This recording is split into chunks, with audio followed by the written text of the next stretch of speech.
he wanted to do was play football and knock you down. If I keep hitting you and hitting you and hitting you and hitting you, you're the person that's going to quit, not me. That's what he does. I remember sitting in the back of a parking lot, a restaurant, and in a fetal position. I was crushed. I kept feeling like a failure as a husband and a father because I wasn't protecting my family from harm. You're going to be a football player when you grow up. Today is the best day of your life. Believe it. He might be the finest quarterback produced in the last 10 years. He used to be like, that's all I need. Fortunately for me, I didn't lose my life. I didn't lose my job. Football convinced me that life is a team game. Rest of your life, nobody can ever tell you that you couldn't do it.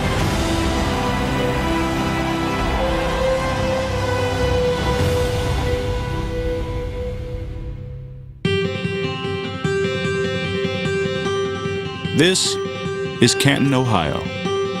Football, as a profession, was born here.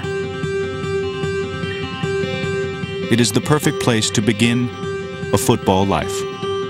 For me, it was just meant to be my destiny because of the situation that I grew up in. The high school football is important. Pro Football Hall of Fame is there. My father was a high school football coach. I'd be sitting in meetings at a very young age. I understood what a two-deep zone was. I understood what cover three was. I understood all the different nuances of the game, and I absorbed it and loved it. Everything that I did, it turned into football. I would put hot dogs in my pants and my socks and my shorts and get the neighborhood dogs to try to get me. So I'd work on running or lateral movement or moves or fakes. Electric football, I wasn't the only kid that would get frustrated, I'm sure, but I'm not positive that everybody would smash the game or just throw the players away because they were uncoachable. I said, Chris, it's an electronic football game. These guys only go the way the board vibrates. And he said, that's not an excuse. Nothing was safe from a Spielman hit, not even Grandma.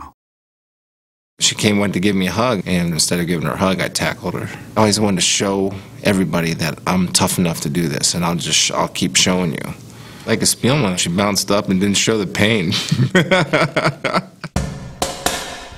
Chris Spielman was born in the cradle of football and attended high school in nearby Massillon, where football starts in the cradle. On behalf of the Massillon Tiger Football Booster Club, I'd like to present you with this football. Every little baby boy that's born in the city of Massillon gets one of these. It's a great tradition, and kids look forward to the day they become a Massillon Tiger. They will tell you that the greatest time in their life is when they play football for Massillon. Spielman was the rare player who could match Massillon's intensity and devotion. He called me on Christmas Day. He said, Coach, you going to open up the gym? I could go up there and lift. And I said, Chris, it's Christmas Day. We haven't opened up our gifts. And he said, well, when are you going to do that? And I said, oh my God. And I said, Chris, I'll tell you what, 4 o'clock, I'll come down and open the gym.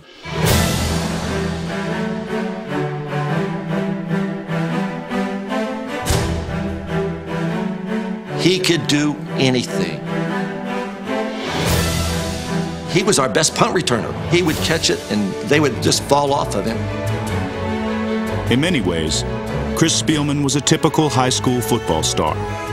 He won the admiration of his community and won the heart of a girl, Stephanie, who would become his wife. It was in high school that Chris got his first glimpse of stardom, and he didn't like the view. There was a parade and I was asked to be on a float. Inside, I was like, I don't want to be the center of attention. Then I remember somebody yelling, hey, you need to smile more, we made you. And that kind of rubbed me the wrong way a little bit. Kind of confirmed in my mind that, you know, I don't really feel good doing all this stuff. He had trouble speaking in public. He really did. So what we did was to try to send him to some of the places where it wasn't that difficult. We sent him to the boys' club. He went over there regularly and talked to the boys. I don't understand the big deal, you know. All I do is play football. The reluctant football hero found himself center stage when the town nominated him to be the first high school player on a box of Wheaties. It was a really cool community thing. The problem was they never asked Chris if he wanted to be a part of it. He was a shy kid. He wanted to be left alone, wanted to play football, spend time with his girlfriend. We had to go to New York for the big banquet and a photo shoot, and I had to miss practice. And I felt horrible and guilty, and I didn't want to go, and I wanted to cancel the whole thing. And when it came time for his college choice, Chris again had a hard time speaking up. I'll tell you, last night I probably stayed up till 1 or 2 o'clock in the morning, and I thought, I talked. The parents I have, I talked. I called my brother, I talked to him, and believe me, it was almost the flip a coin deal. It was tough. Came down to Michigan and Ohio State. My dad said, "You got to make a decision." I said, I think I want to go to Michigan." He goes, "Huh? Well, I'll tell you where you're going." You little traitor. But I think I made the right decision. In fact, I know I did it. I'm going to continue my career down in Columbus and be an Ohio State Buckeye. I always say it was the best decision he ever made for me. Spielman's father was persuasive. It's a trait he passed on to his son, as Ohio State coach Earl Bruce discovered during Chris's first college game. In the first quarter, I didn't play. I said, okay, well, I guess he needs to know that I'm ready to go. I hear behind me, pacing up and down the track, "I gotta play, I gotta play." What is that? Chris was, raging like a caged lion behind Coach Bruce. He started to hear guys, "Hey, man, Spielman's walking around saying, 'Coach, put me in.'" We're kind of looking around like, really? That's awful bold. He's a freshman. He's not ready to play. I said, he's ready to play. Chris Spielman now in at linebacker. And there's a quarterback sack. He turned that game around just like that, making tackles for losses and hitting people. Chris Spielman has been a real factor in this ball game here in the second half. Spielman was tough on quarterbacks, but tougher on himself. I would get up at 4:59 just to say I got up before 5 o'clock. He came in early morning and watched film. And when I come in at 7:30, he was leaving, and he'd say, "Beat you in, beat you in." We were in spring ball, so Chris was always, "We got practice tomorrow. You're not going out. You are not going out." We're tippy-toeing down the stairs, shutting the door real gently to get out of the apartment without Chris knowing. We wake up the next morning, we see Chris, and he never knew. For Spielman, the hard work paid off. Coming over out of bounds is Chris Spielman, who puts a capper on it here in Columbus. In 1987, he won the Lombardi Award, and his childhood dream was about to become reality. As far as football goes, I would like to play in pro football, and that's been one of my goals all my life. I had one focus. At that time in my life, I wasn't interested in anything else. For many, Detroit is best symbolized by a single fist, the one that sits downtown and belonged to Joe Louis. But in the late 80s and early 90s, a single face perfectly captured the blue-collar toughness of the Motor City. Eye black never looked so appropriate on anyone. Chris Spielman was a combination of determination, frustration, and rage. That was evident from the day he was selected in the second round of the 1988 draft. Well, I prefer 29th pick overall, but you can go second. I still don't admit it. Oh, I got problems. When he went in the second round, I think, he already had a chip on his shoulder. It turned into a boulder. I mean, he was ready to go out there and prove everybody that he was the best linebacker in that class, if not the league. The Lions quickly learned that their new teammate was a student of old-school football. It was straight throwback. Dick Buckus, Ray Nitschke. That was this guy. He was cut out of that mold.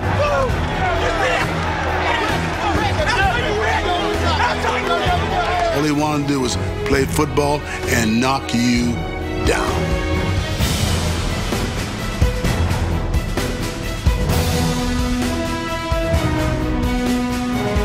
He threw his body around into piles like it was a duffel bag. He had no regard for his body. How much of a throwback was he? When he scored the only touchdown of his career, he touched the ball down with both hands, just like the guys who wore leather helmets did back in the day. I'll never forget the Washington game where the Lions got hammered in that NFC title. Late in the game, clock running out, and they took a knee. And I remember talking to Chris afterwards. Chris was hot. Washington was just saying, yeah, we're not going to rub it in. Chris didn't care. You line up and you snap the ball, you're supposed to try to score. Isn't that the way the game's played? To him, it was more sportsmanship to try to score than it was to go to a knee. That's Chris Spielman. I'm always on the edge, man. I'm always looking for the edge. I'm always walking that fine line. What can I do today to get better? That's good, man. Get out of here. And I'm always putting this pressure on myself and to do this, to do that, to be best, to be the best, to be the best, to be the best, and to win the Super Bowl, to win the Super Bowl. That's all that I think about. If you walk in the locker room and you look on top of my locker, you'll see one sign that says Super Bowl champs. The only thing that matters, anything less is failure. I honestly swear to God today, believe this, that is my destiny. I believe that since I could talk, walk, think. Football was his life. He was consumed with football. He's in there watching film, you know, on his off days. Spielman didn't have an off day. At night, after everything was done and everybody was kind of leaving, I would go clear out the meeting room and I'd get a wide end zone copy of that team's previous game, and I would have this big game in front of me, and I'd stand real close to it. And from the end zone, I would line up in my position. I'd make a call, and they'd run a play. Then I would step and run the play, or take my steps. Or there's a pass drop. There's what that guard's leaning a little bit. Is he pulling? Sure enough, he's pulling. And so I'd go through 2 or 3 steps. And by the time the game came around, I played the game 3 times already. Which can explain why he so often seemed to know where a play was going before it happened. But unfortunately for Spielman and his wife Stephanie, Chris continued playing the game in his mind even after it was over. We were driving home from a game. I pulled off the side of the road and started throwing up because I was so upset that we got embarrassed and crushed like that. So we walked into the house and she said, you know, I've never met anybody that's living a dream that's so freaking miserable. That was all she said, and she was right. After spending 8 seasons in Detroit, Spielman, now a father of 2, joined the Buffalo Bills. We're brothers! I'd die for every one of them right now! Damn it, play like there's no tomorrow! I can remember him telling all the guys, you know, hey, you're going to have to peel me off this field to get me off. Both his words and his actions continue to show how devout he was in pursuit of football perfection. In 1996, he set a Bills record with 206 tackles. But 1 year later, before a game in Indianapolis, Spielman's football focus was unexpectedly interrupted. All of a sudden, I had kind of a voice with a question, what is your purpose? And I shook it off. I was walking out for the coin toss, and between like the, I don't know, the hash marks, it came clearer and stronger, what is your purpose? And I shook it off because, you know, I can't be answering life's question. I'm going to go do what I'm supposed to do. I mean, I am a football player. That's my purpose. It was the 4th quarter, and I think it was Lamont Warren. I hit Lamont hard. I'm laying on the ground, I can't feel a thing for about 2 or 3 seconds. Can't move. Then all of a sudden, it's like if you would bang your funny bone on that chair. I felt that in my whole body, and I got up and played. Next week against Denver, happened about 6 more times during that game, and each time got a little bit worse. Spielman's season was over. He had a herniated disc, which required surgery. While I was in recovery that night, I kind of woke up with that, what is your purpose? It was a strong message. It was like billboards. And I said, well, obviously I have a new challenge. My purpose is to come back, and it's tough to come back from a fusion at linebacker, but guess what? I've been doing this my whole life, and that's my purpose. I'll show you. Chris Spielman, like Joe Louis, never backed down from a fight. But what he didn't know was his opponent was about to change. In June 1998, Stephanie suffered a miscarriage. Felt bad, terrible, but I still had my purpose was to get back and play football. It's a sad commentary, but it's honest commentary. And then on July 7th, we got that phone call that she had breast cancer, and that's where everything changed.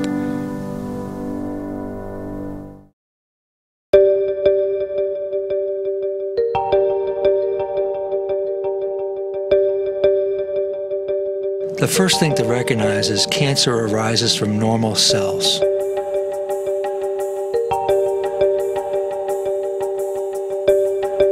Normal cells grow when they're supposed to, stop growing, and die when they're supposed to. Cells that become cancer turn off that mechanism. They grow and take over the body. It's likely that we get cancers all the time, you, me, and everyone else. But what happens is those cancers have a flag on their surface that says, eliminate me. Occasionally, that cancer cell will pop up, but it won't have that flag on its surface. Our immune systems won't recognize it as abnormal.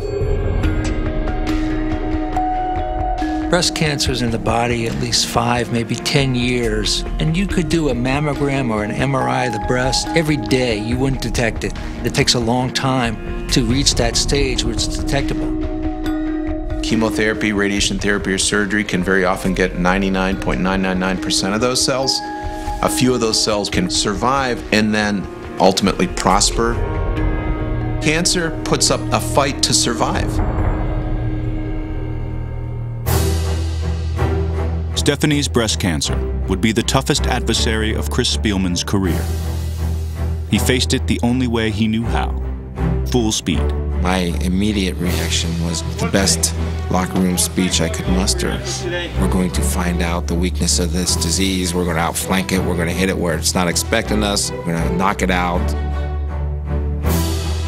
And then he did something unprecedented. With Stephanie facing months of chemotherapy, he put his football career on hold and sat out the 1998 season. I couldn't let her go through that alone, and it was my duty as a husband to walk her through that and to be with her. It's my duty, nobody else's duty. And I do promise and covenant. I do promise and covenant. Before God and these witnesses. For God and these witnesses. I said in sickness and in health to her in front of God and witnesses, and I meant it. In sickness and in health. In sickness and health. As long as we both shall live. As long as we both shall live.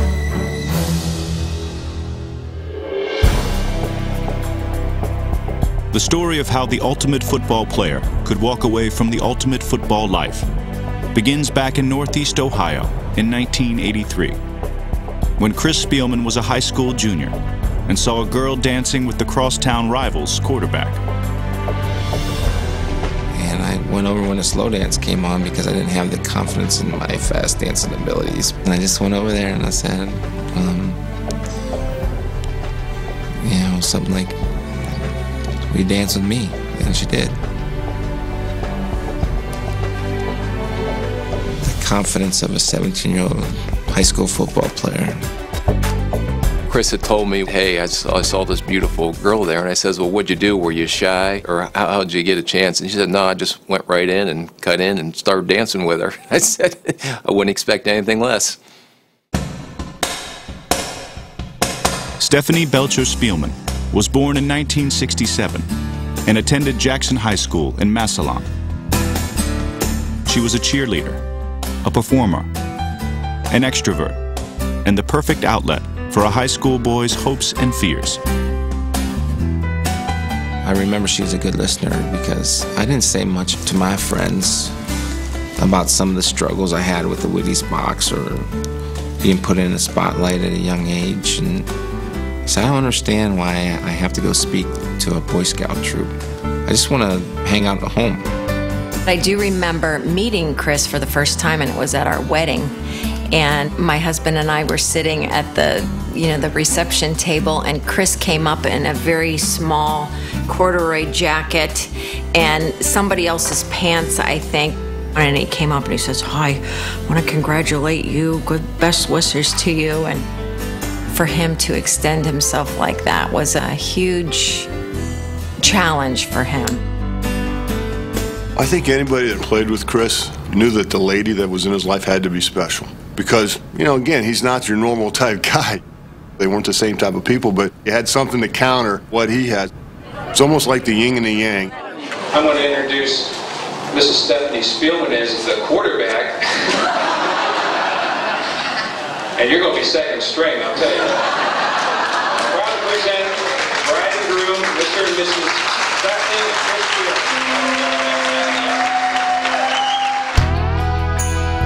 They blossomed in their professional careers. Chris became a 4-time Pro Bowler, while Stephanie worked behind and in front of the camera.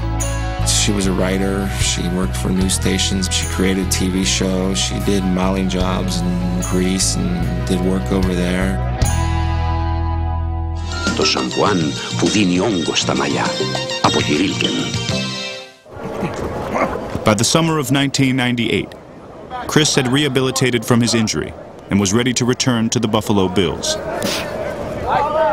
You're talking about a linebacker. Nobody had ever made this kind of a comeback before, which I know drove Chris even more, to prove people wrong, that he could do it. Just days before training camp, the Spielmans' lives changed forever. At the age of 30, Stephanie was diagnosed with breast cancer. She had 28 lymph nodes and a breast removed. And then Chris made his stunning decision. I told her that I'm taking a year off, and she cried harder than she did when she found out she had cancer, because she knew what football meant to me and what the supposed comeback meant to me. That's been the hardest part, seeing him give up what he loves the best for me. I cannot, her treatments go through January, and it's impossible for me to be in 2 places at one time. What I would play in a heartbeat, but what kind of man would I be if I backed out on my word to her? I wouldn't be a man at all. He gave up everything for her.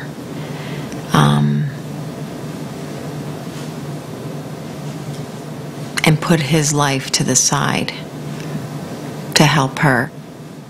All of a sudden, everything that I've worked for, everything that I defined myself as from the time that I could remember, everything I wanted to be, all of a sudden, that was going to change.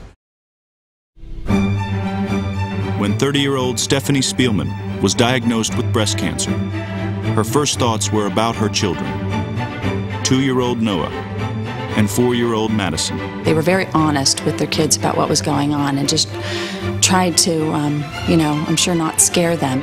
I sat them down and I knew I had to use words they would understand. And I said, "Mommy has a boo-boo in my boobie." She was tender with her children, but tough, even defiant with her disease. She was going to punch cancer back, and this was her way of doing it. We just said, well, Mommy's going to shave her head, and the whole message was that I will take my hair, chemo won't. It does not have that right. As always, Chris was the consummate teammate. If Stephanie was going to have a bald head, so was he. And I think it was a way that they could show Maddie and Noah, Mommy and Daddy did this together, we're in this together. They would also fight together. When Stephanie's chemotherapy was finished, they started the Stephanie Spielman Fund for breast cancer research. Stephanie really believed that one of the reasons why she had this disease was to be a beacon of light, a beacon of hope. And Steph felt empowered, like she wasn't letting cancer dictate to her. When they set out with their fund, they wanted to raise $250,000, and they raised over $1 million in 6 months. It was amazing the amount of support that the community gave them. They had no idea the impact that they were going to have. Please welcome Chris and Stephanie Spielman. And Chris had no idea that his decision to take a year off from the NFL in order to care for his ailing wife would become a national story. The man who had always shunned the spotlight found himself directly in its glare. He goes, I want to be a hermit. I don't want to do any of this. Chris Spielman at his heart is a recluse. He's a guy who'd really like to withdraw, and a guy who, if he had his choice, would probably live on top of a mountain. Chris was telling me, hey, we're going to fight this. This is going to be a public fight. We're all going after it. You know, initially I thought, man, Chris, are you sure? The first option is to quit, fold, give in. The second option is to come out swinging like a madman and fight, fight, fight. During my career, everything has been about Chris. Our schedules were set up around me, where we lived was set up around me, and this was my opportunity to show her unconditionally that I love her and I love my children. And all of a sudden I'm Donnie and Marie and Rosie O'Donnell and doing satellite interviews all over the place. And I'm sitting on Oprah Winfrey's couch, and it just kind of took off. The day we got the news that we were driving to see the doctor, and I come to the stop sign, and I smashed the steering wheel. I said, man, I can't believe this. My neck injury, and I'm getting ready to come back, and now you get hit with this. I said, this can't be. Why is this happening to us? And she turned to me with a look that I'll never forget. She said, how can you say that with all the blessings we have? I so appreciate your story. I think it's a true inspiration, really. Thank you. And you are what a real man is. Well, thank you very much. Yeah, absolutely.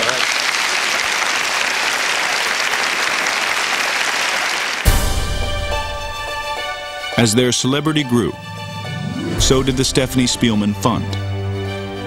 Their headline event was an annual luncheon called Stephanie's Champions. And as all of you who have been touched by cancer know, we don't do it alone, and that's why we're here today. She wanted to come up with a way to recognize the champions in a patient's life. Families, individuals could nominate somebody who made a difference in their life going through this battle, and they were honored. Stephanie gave the inaugural Champions Award to Chris. The one who made this possible is Stephanie, by her leadership and her incredible will to survive and her incredible will to serve, and I just try to follow her lead. 1 year after her initial diagnosis, Stephanie's breast cancer was in remission, and Chris's football life had come full circle. He returned to the NFL with the Cleveland Browns, whose first preseason game was in the birthplace of football, his birthplace. They met when she was 15, he was 17. They met right here in Canton, Ohio. Stephanie, did you ever see him play in this stadium? I did. When he was a senior and I was a junior, I sat right back there about 15 years ago. Stephanie is doing well now. She had a physical in June. She's come out of it very well. And let's hope it has the happiest of endings. God gave my wife life, and He's given me another opportunity to play football. And compared to this time last year and how I feel now, it's pretty amazing. Just seeing him out there being the wild man that he usually is on the football field. I mean, that's fun stuff. That's what I live for now. I need a wife. See, she laughs at my jokes. But the storybook ending ended before the first chapter. Chris re-injured his neck before the regular season began. His football career was over. The heart and soul of the Browns defense retires. I leave with no regrets and not sadness, because I did it the way it was supposed to be done, and I did it every single day. When Chris retired, he never used the word retire. If you go back to his press conference, he said, I have to leave the game. I'm not quitting. I would never quit. I've never quit anything in my life. Wait a second, it's not my time. My plan was to go play in the, Italian football league at 42 years old. I had to. Playing for pizzas. This isn't how I had it planned. We knew this day would come, and we didn't know exactly how it would come, but this was the way it was given to him, and we have to accept it. We're all football warriors, and you have to accept your mortality. When Stephanie Spielman finished her initial chemotherapy treatments in 1999, everything seemed like it was back to normal. Everybody was so confident that they had gotten it and that, she got through it and life would get back to normal. And it did for, a while. Everything's, hey, great. Life's going on. I'm doing the TV thing and enjoying life, being a dad, all that cool stuff. Still fundraising, and third child was coming. About a week after the third child was born, cancer struck again. In 2001, after her daughter Macy was born, doctors found a tumor in Stephanie's lung. This isn't my plan. We already did this. How many times do I have to go through something like this? And how many times does she have to? I kept feeling like a failure as a husband and a father because I wasn't protecting my family from harm. And that's not a rational thought, but it's a real thought. Any cancer patient knows that symptom-free does not always mean cancer-free. And this setback marked the beginning of the new normal, a stretch of years where her cancer could be tamed, but never eliminated. Probably the toughest part is this emotional roller coaster people find themselves on. It seemed like the whole time the struggle would get up there and then it would plateau a little bit, and then there's another hill that they had to climb, and then they would get to that top and like, okay, things are good, but it seemed like that hill would never go away. You live your life a little bit by the schedule of your scans. So if you have scans every 3 months, you don't really want to look out further than 3 months. My attitude has changed because I'm a planner. I set goals for, a couple years in advance. I don't do that anymore. I set goals for maybe the next couple weeks, couple months, and that's it. We live in shorter spans of time now. She never was able to celebrate that 5-year point of being cancer-free because it always did come back in some form or another. These recurring bouts forced Chris to take a more active role at home. It was the best decision. He became my nurse, my caretaker, Mr. Mom, the cook, if you can call it that. Sorry, honey. As things changed, Chris became more the head coach. So what did I know best? I knew how a football team was run. And so the best way I could do it was make schedule, a whiteboard. This is where this one has to be at this time. We're eating this at this time. Like any rookie, he made some mistakes. Yeah, it was somewhat of a train wreck when it first started. How to boil noodles, how to make mac and cheese, how to too much peanut butter on a sandwich. He didn't know where anything was. He just had not done this. Always thinking, man, I wonder what the little girls would come out looking like today, and seeing Chris, trying to put up piggy tails, in the girl's hair. And the thing is that he tried. Somehow, while battling multiple recurrences of the disease, Stephanie and Chris remain prolific fundraisers. The Stephanie Spielman Fund for Breast Cancer Research was generating millions of dollars. It was her mission to help others fighting cancer, and that became her purpose in life. She made it clear that 100% of that fund would go to research to help find a cure. She would go to the labs to see exactly where that money was going, what they were studying, what their hopes were. And the Spielmans also managed to perform a miracle of sorts. We now have 4 kids, 2 post-cancer. Stephanie gave birth to her 4th child, Audrey, while on Herceptin, a drug new to the market. Baby was okay, and subsequently, we published this as a case report in a major oncology journal. And Dolly, and action. Perhaps the biggest surprise was Chris Spielman's transformation. It represents our community, our state, our nation, coming together to find a cure. He was once too shy to speak to the boys' club, but now he was Stephanie's champion and had found his voice as a cancer warrior. One day, like Martin Luther King Jr., I have a dream that I'll walk down the steps, open up the paper, and it says that humanity wins and cancer loses, finally.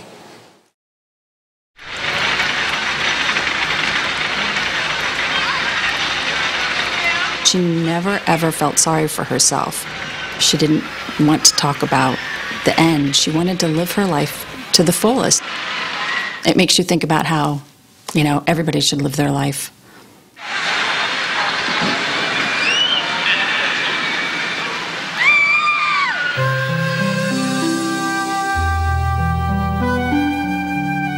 In March 2009, Stephanie's cancer returned for the 5th time. Her cancer journey, which began in 1998, was nearing its end. One day she woke up and she said, I've got to get out of here. We need some fun things to do. So we brainstormed and we put it on a list and posted it by her bedside so that she could look at that. And we would put her in her jeans and off we would go. We all went to the Michael Jackson premiere movie with my mom and all my sisters. She loved every minute of that. We went to a Christopher Cross concert. We would go on walks. We're all together celebrating life, which is what her theme was. That spring, she was unable to attend her signature event, the Stephanie's Champions fundraiser. She was really looking forward to being with all of you and celebrating the 10th anniversary. As many of you know, Stephanie's fight is an ongoing battle. At times, it's more of a struggle. One thing about Steph, though, she never gives up. She continues to battle with great courage and hope. That year, Chris was inducted into the College Football Hall of Fame. A 3-time All-Big Ten choice and 2-time All-American.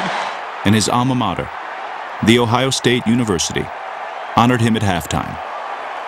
I think that the crowd kind of realized that, these were probably the last moments that we'd all, Columbus in itself or Ohio Stadium, would get to see Stephanie alive. She was so happy for Chris that day.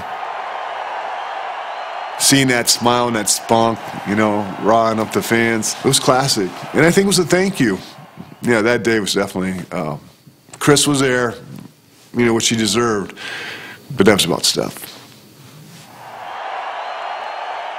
The fact that I couldn't stop it was so maddening and frustrating to me, being a competitor, and I couldn't outwork it, outlift it, out-tough it, out-watch film it, out-hustle it. Couldn't do anything against it.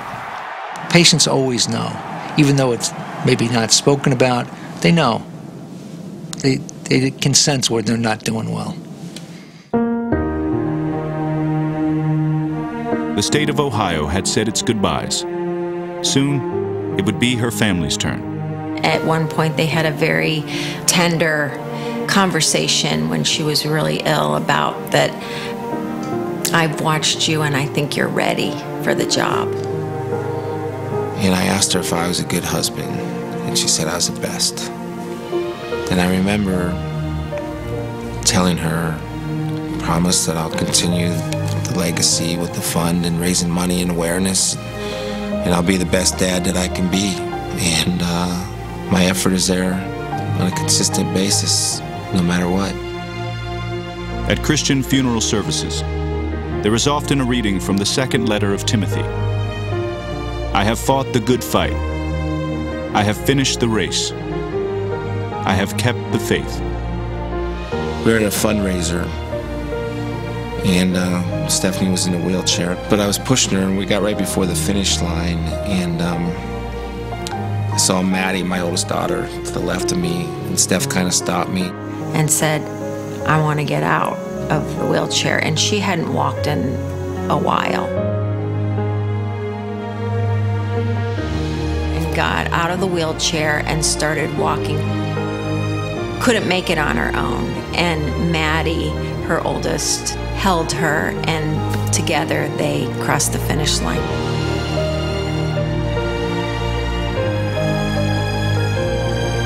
That was the greatest sports victory that I've ever witnessed. It was one of the best moments of my life.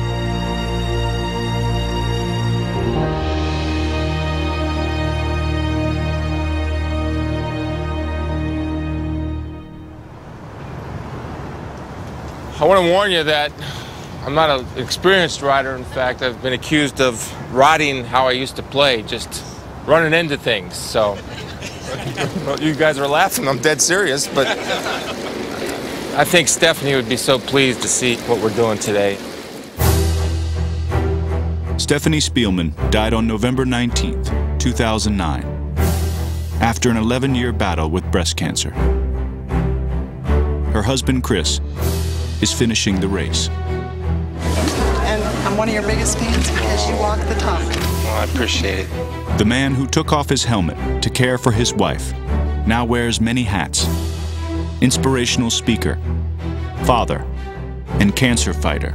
I, quite frankly, was quoted as saying, I'm a football player, I'll be a coach, then I will die. Nobody signs up to be a widower in a breast cancer fundraiser. But I look back on my life, and I believe that every experience I was trained for this moment in time. Stephanie Spielman left behind her husband and 4 children, 3 sisters and her mother. But more important than what she left behind is what she handed forward: a research fund of $10 million, a comprehensive cancer hospital, and hope. There are 12 million people in America cured of cancer. That's from research. That's what research will deliver. It will deliver us to a cancer-free world. The marching orders were, keep going, keep fighting, keep living my legacy. Love bears all things, believes all things, hopes all things, endures all things. Love never ends. They were the fairy tale couple, and cancer invaded their family. And they didn't allow it to eat him alive. She's still out there fighting. Chris Spielman's life had a single focus. But that focus has changed. Cancer is now the ball carrier, and he plans on taking it down. Football helps you prepare. It's a direct reflection of life. I mean, there's wins, there's losses. You get knocked down, you get back up. I did that as a player, and I did that as a husband, and I do that as a father, and I do that as a cancer warrior.